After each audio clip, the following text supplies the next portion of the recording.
Nigerian singer, songwriter, actor, and movie producer Lanre Fasasi, popularly known as Sound Sultan, has died. According to a statement released by the family and signed by his sibling Kayode Fasasi on Sunday, the 44-year-old singer died following a hard-fought battle with a rare form of cancer.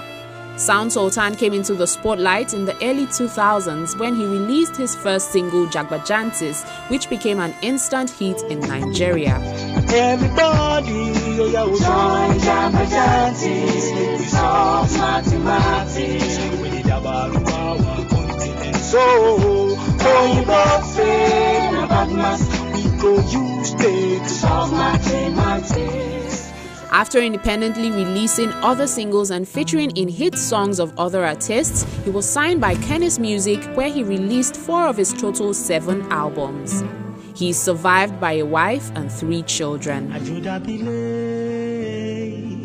No matter where you go, make you not forget area,